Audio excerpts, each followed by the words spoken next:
Olá pessoal, bem-vindos ao nosso encontro presencial das aulas de estatística. Hoje nós falaremos sobre um tema muito importante, que é a distribuição de frequência. As distribuições de frequência, elas servem para que a gente possa pegar uma grande massa de dados e extrair informações relevantes dessa massa de dados. Quando a gente tem uma quantidade de dados desorganizados, uma quantidade muito grande de informações desorganizadas, a gente não consegue extrair o que é necessário disso aí. Então, organizar os dados através de uma distribuição de frequências é sistematizar uma organização de tabelas, de intervalos, de classes, para que a gente possa extrair melhores informações de uma grande massa de dados. Para isso, a gente vai utilizar algumas definições de frequências, alguns tipos de frequência, alguns tipos de contagens, que são as absolutas, relativas, simples e acumuladas. Então, dentre esses tipos de frequência que nós vamos utilizar, nós temos as frequências simples. Elas podem ser absolutas ou relativas. A frequência simples absoluta é a simples contagem da quantidade de dados. Então, em determinado intervalo, em determinada classe, nós vamos contar a quantidade de dados, ou seja, o número de ocorrências que há que satisfazem aquele intervalo. Então, esse número de ocorrências que satisfaz aquela condição do intervalo será contado como nossa frequência simples absoluta. Relativizar essa frequência, ou seja, determinar a frequência simples relativa, é simplesmente pegar esse valor da frequência absoluta e dividir pelo total de ocorrências, ou seja, dividir cada frequência absoluta do intervalo pelo somatório dessas frequências. Assim nós vamos ter um valor percentual, e pode ser representado por um número decimal. Teremos um valor percentual correspondente àquela faixa, àquela frequência, àquele intervalo. Bom, continuando com os tipos de frequência, nós temos a frequência acumulada. Essas frequências acumuladas podem ser crescentes ou decrescentes. A frequência acumulada crescente é chamada também de abaixo de. A gente vai ver porquê na hora que estivermos citando o exemplo. A gente vai entender o porquê do abaixo de. Essa frequência acumulada crescente corresponde à soma das frequências simples das classes ou dos valores anteriores. Então a gente vem somando, acumulando as frequências simples, obtendo em cada linha a frequência acumulada. Já a frequência acumulada decrescente, ela soma a partir de um determinado valor. Ou então nós podemos considerar que partimos do total de ocorrências e vamos abatendo as frequências simples, decrescendo o nosso acúmulo, certo? E essas frequências acumuladas, tanto crescente quanto decrescente, também podem ser absolutas quando vem de um acúmulo da frequência simples absoluta, e pode ser relativa quando vem do acúmulo das frequências relativas. Outra forma de obter a frequência acumulada, tanto crescente quanto decrescente relativa, é só pegar as frequências acumuladas absolutas e dividir pelo total, que aí nós vamos relativizá-las. Nós vamos obter o percentual referente. Bom, vamos pegar aqui um exemplo então que fala sobre uma variável qualitativa. Lembrando que as variáveis qualitativas são aquelas que dão noção de atributo, noção de qualidade ou atributo. Então, observe as respostas de 30 pessoas a respeito do tipo sanguíneo. Então, perguntado o tipo sanguíneo de 30 pessoas, elas responderam de acordo com a tabela a seguir. Essa tabela que vocês têm aí. Essa tabela, então, contém os dados de 30 pessoas. É difícil extrair informações diretas disso aí. A gente pode determinar uma certa predominância de algum tipo sanguíneo, mas as informações estão meio que truncadas. É mais delicado observar num tipo de tabela desse jeito. Então, a ideia é que a gente possa fazer uma distribuição através de uma tabela. Então, vamos obter essas frequências a partir de uma tabela como essa. Elencamos os tipos, que são as possibilidades. Neste caso, a ordem OA, B e AB é uma ordem indiferente, poderia ser qualquer uma outra ordem, visto que a variável qualitativa desse tipo, essa não é ordinária, ela não admite ordem, ela não faz diferença. Essa ordem não altera nenhuma interpretação. Então, as frequências simples em relação a elas, que são simplesmente contagens. Das 30 pessoas, 8 delas apresentam sangue do tipo O, 12 do tipo A, 4 do tipo B e 6 do tipo AB, totalizando as 30 pesquisadas. Então, essa é a frequência simples, a simples contagem da quantidade de dados referente a cada uma das linhas, a cada uma das classes. Relativizar essa frequência é simplesmente pegar os valores 8, 12, 4 e 6 e dividir por 30, cada um deles individualmente. Assim nós vamos obter as frequências relativas a cada uma das classes. A classe do tipo O, a classe do tipo A, do B e do AB. Dividindo 8 por 30, 12 por 30, assim vai. Assim nós obtemos um valor decimal que pode ser transportado, pode ser escrito na forma de percentual, 0,27,27% e assim vai. Observando que o total das frequências relativas sempre tem que bater 100%, ou 1, que corresponde ao total. Já na acumulada crescente, nós vamos partir da simples igual a 8 e acumular o 12. Então, na segunda linha, nós vamos pegar o 8 da primeira, somar o 12, acumulando para 20 a frequência acumulada crescente. Acumula para mais 4 na frequência, na terceira linha, e mais 6, totalizando na última linha o total de observações, que é o acumulado em todas as classes. É claro que o total aqui não faz sentido a gente obter um total de frequências acumuladas, já que ela é acumulada, então quando na última linha nós já obtemos o total. E relativizar essa frequência, obter a frequência acumulada relativa, crescente nesse caso, nós podemos pegar a acumulada simples, absoluta, e dividir por 30, ou então pegar as frequências relativas, as simples, e acumulá-las, e somando 0,27 mais 0,4, né, e mais 0,13 e mais 0,2, totalizando assim o 100% na última linha, na última classe, não significando nada o total. Bom, vamos fazer então esse exemplo aqui agora, está proposto aí na nossa ficha de atividades, vocês montarem semelhante ao primeiro, essa distribuição de frequências aqui, que agora já parte de uma variável quantitativa discreta, que são dados obtidos por contagem, perguntado a 20 pessoas em um bar quantas latas de cerveja você tomou hoje. As respostas estão agrupadas na tabela e nós vamos montar uma distribuição de frequências. Vocês poderiam dar uma pausa agora no vídeo, por exemplo, para arrumar essa distribuição de frequências. Vamos lá, pausa agora. Retomando, a gente pode agora ver a tabela depois de pronta. Então, como é que fica essa distribuição de frequências? Então, na nossa tabela nós temos as quantidades possíveis, que vão de 0 a 4, e as observações na frequência simples. 4 pessoas não beberam nenhuma lata, 3 pessoas bebeu apenas uma lata, 6 beberam 2, 5 beberam 3 e 2 beberam 4. Relativizando isso, é só dividir cada um por 20, fazendo a acumulada crescente, ou a frequência acumulada abaixo de.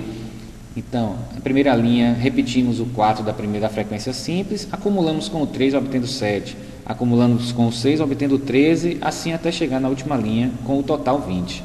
E na decrescente, como o próprio nome já sugere, ela é decrescente, então vamos partir de um valor grande, vamos partir do total, que é 20.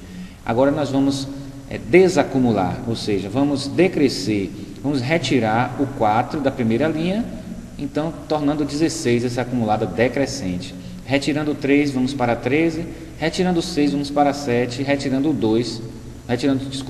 5, vamos para 2. E assim obtemos a frequência acumulada acima de, que é a frequência acumulada decrescente. Agora, a gente pode fazer algumas perguntas que nos auxiliam no entendimento desse tipo de frequência. Então, como é que se eu quisesse escolher ao acaso uma pessoa para dirigir um carro, qual a probabilidade dessa pessoa ter bebido uma única lata, nenhuma, no máximo 2 ou no mínimo 3 latas de cerveja? Bom, uma única lata. A pessoa que bebeu uma única lata, já que é uma probabilidade, as probabilidades elas são encaradas com frequências relativas, que é a divisão dos dados da quantidade favorável sobre a quantidade total. Então, dividido pelo total, estamos relativizando. Então, a probabilidade de se obter uma pessoa que bebeu uma única lata de cerveja, 15%, que é obtendo exatamente o 0,15, que corresponde à classe do que bebeu uma lata. Então, 0,15 da frequência relativa, que é exatamente os 15% da resposta. Nenhuma lata é o 20% do zero, no máximo 2 latas. Então, quem bebeu no máximo 2, bebeu abaixo de 2. Então, bebeu 0, ou 1, ou 2. Então, é o acumulado até o 2. Então, acumulado até o 2 temos o 13, relativizando, divide por 20, que dá o 65%. E no mínimo 3 é quem bebeu acima de 3. Então, acima de 3 é somente 3 e 4. Então, aí nós vamos para a decrescente. E na decrescente, na linha do 3, só estão acumulados ali os dados de 3 e 4, que é o 7, relativizando, dividido por 20, obtemos 35%. Bom, mais um exemplo aqui. Agora nós temos uma quantidade maior de dados. Nós temos aí 52 alturas em centímetros, supostos alunos aí da UNEB.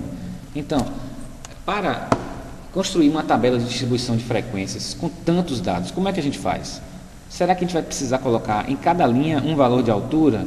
Poucos vão se repetir, porque as alturas elas não são grandezas discretas, não são obtidas por contagem, são grandezas contínuas, alturas. Então, a pessoa pode ter 155 centímetros, outra 155,2. Então, não dá para a gente colocar um valor desse em cada linha. A gente vai precisar, senão essa tabela vai ficar com muitas linhas e vai ser impossível a interpretação dela. Então, que solução vamos dar para isso? Então, o que a gente está pensando agora é construir intervalos de classe. Então, a gente vai agrupar essas alturas em determinados intervalos, em determinadas faixas. Isso, obviamente, traz para a gente um certo erro, porque nós vamos considerar que dentro de uma classe, todos que pertencem ao mesmo intervalo serão tratados da mesma forma, serão representados por uma grandeza auxiliar que nós vamos criar aqui, que é o ponto médio, certo? Então, essas técnicas tentam minimizar esse erro, vamos tentar minimizar o erro causado ao agrupar numa mesma classe diversos valores diferentes, né? Mas isso facilita e muito a nossa interpretação, a nossa extração de informações de uma tabela. Então, é muito comum na estatística a gente partir dessas tabelas para gerar o gráfico conhecido como histograma. Eles partem dessas tabelas de intervalos de classes com suas frequências simples, frequências acumuladas, etc. Então, essas outras medidas e técnicas, elas vão nos auxiliar a diminuir esse erro gerado. Então, a distribuição de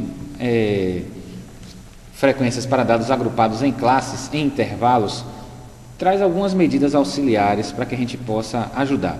Uma delas é a amplitude total, que é a diferença entre o máximo e o mínimo valor do rol, ou seja, de toda a série estatística. O número de classes, que é determinado, a quantidade de intervalos, né, determinado por algumas leis, que na verdade não é uma coisa fixa e formal, mas é uma sugestão muito importante que devemos seguir. Limites inferiores e superiores de cada intervalo.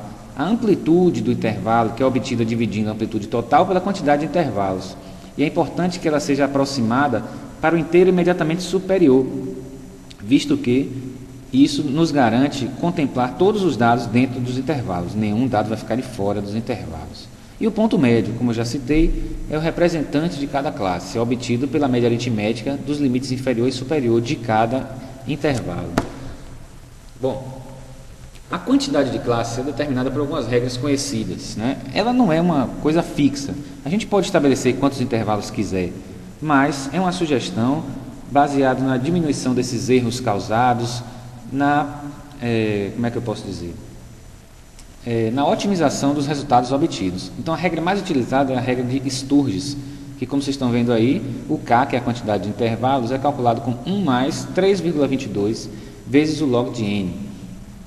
Isso aí tem outras formas de calcular isso aí que vocês podem verificar, inclusive, no material que está lá no AVA, mas só que o valor dá sempre o mesmo. Então, essa é a maneira mais direta de se calcular utilizando uma calculadora científica simples.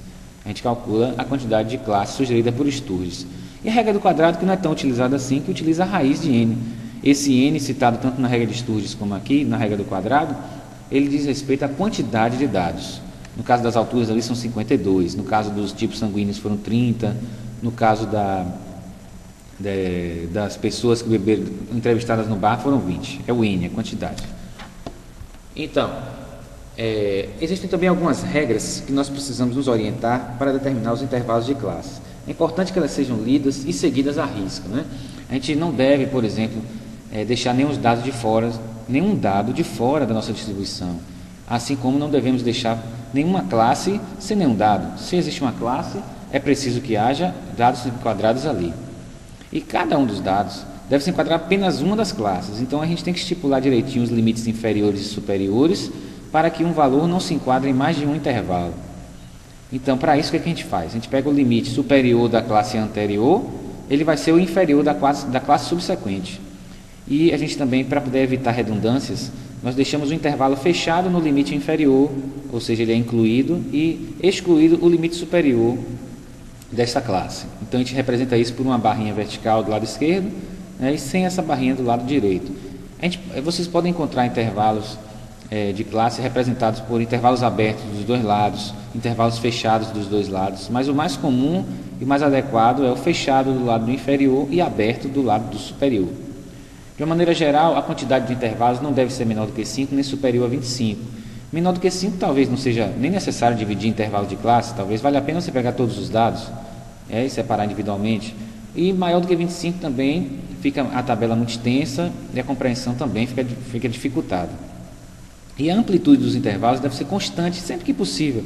Isso aí também não é tão rigoroso, a gente vê histogramas por aí, onde as amplitudes dos intervalos são diferentes. Mas isso também não é muito legal, é importante e é bom se a gente conseguir fazer os intervalos todos de mesmo comprimento, né? Se isso não for possível, não tem problema. O importante é que a gente não deixe ninguém de fora e nem intervalos de frequência nula. Bom, então vamos construir agora juntos essa tabela de distribuição de frequências das 52 alturas. Então, o que a gente deve levar em conta para construir isso aí? A resolução, primeiro partimos do n igual a 52, são 52 dados. Então, a partir dos 52, nós vamos ter algumas informações. Vamos destacar quem é o máximo e quem é o mínimo da distribuição do nosso rol, da nossa série estatística. O máximo é 178 e o mínimo é 152, dando uma amplitude total de 26. Então, 26 centímetros é a amplitude total, é a distância que vai do mínimo até o máximo. Através da regra de Sturges, nós calculamos o K, que é a quantidade de intervalos, pela formulazinha que foi dada, usando o log de 52, isso dá aproximadamente 7. Então, nós podemos usar 7 intervalos de classe na nossa distribuição. Bom, se nós já temos a amplitude total 26, nós temos a quantidade de intervalos 7, nós podemos determinar a amplitude de cada intervalo. Então, 26 dividido por 7 dá 3 e alguma coisa. Como tinha dito antes, é necessário que a gente arredonde isso para cima. Então, vamos arredondar para 4. Por que 4? Na garantia de que com 7 intervalos de comprimento 4, nós vamos abranger uma extensão de 28 centímetros. A nossa amplitude é 26. Então, garantindo que nós temos 28, com certeza teremos todos os nossos dados enquadrados na nossa distribuição. Então, ninguém vai ficar de fora. Então, o mínimo é 152, a amplitude é igual a 4. Então, a primeira classe ela vai de 152 até 152 mais 4. Então, a primeira classe ela vai de 152 fechado até 156 aberto. E a sua frequência simples, ou seja, a contagem de pessoas que têm essas alturas dentro daquela distribuição é igual a 6. Então, pessoas que têm uns 152 até 156, mas 156 não entra nessa classe, porque 156 é aberto, hein? Fechado é 152, aberto é 156, 6 ocorrências, então é a frequência 1, ou seja, a frequência da primeira classe. Montando então a tabela completa, nós temos aqui os intervalos de classe, 152 a 156 é o primeiro, como nós já vimos. A segunda classe parte do 156, agora fechado. Alguém que tem altura igual a 156 centímetros será enquadrado no segundo intervalo e não no primeiro, porque no primeiro ele está aberto. Amplitude 4, ele vai até 160. Depois, seguimos com 160 a 164 e assim até completar 7 intervalos, que termina na altura 180 centímetros. Essa altura 180 centímetros ela é superior ao 178, que corresponde ao máximo. Só que isso é importante para garantir que o 178, que é o máximo, estará incluído na nossa distribuição de frequências. E agora vem uma parte chatinha, que é fazer a contagem. Essa FI, que é a frequência simples, absoluta simples, é a contagem. Então, quantos dados existem entre 152 e 156, já verificamos que é 6, e assim vamos contar todos eles. E chegamos a essa coluna preenchida, né, contada e recontada para evitar erros, né, no total de 52 pessoas. Acumulada crescente e acumulada decrescente. Na crescente começamos do 6, acumulamos mais 10, vamos para 16, mais 8, vamos para 24 e assim vai. A decrescente partimos de 52, descontamos o 6, vamos para 46, descontamos o 10, vamos para 36, até chegar no último. E o ponto médio, que é obtido pela média aritmética dos extremos inferior e superior de cada intervalo. Então, o ponto médio é importante que a gente represente ele com uma casa decimal a mais. Então, nós vamos ter um algarismo significativo a mais no ponto médio do que nos nossos dados, porque os dados supostamente foram coletados e o ponto médio é um valor calculado. Então, esse valor calculado a partir dos dados coletados, a gente pode, por exemplo, dividir por 2 um número ímpar. Então, nós temos 1,5 necessariamente. Então, a gente sempre representa eles com um algarismo significativo a mais. E esse ponto médio é de extrema importância porque ele será o representante de cada uma das nossas classes. Então, assim nós concluímos a nossa tabela e partimos para fazer um exemplo. Para vocês concluírem aí a nossa atividade proposta para o encontro de hoje, nós temos aí uma tabela de intervalos de classes, né, com distribuições de pesos. Nós temos aí alguns pesos, né, vocês fazem a contagem, identificam o mínimo e o máximo e vão montar, de acordo com o que foi feito antes, a distribuição de frequência. Então, bom trabalho a todos e até o nosso próximo encontro.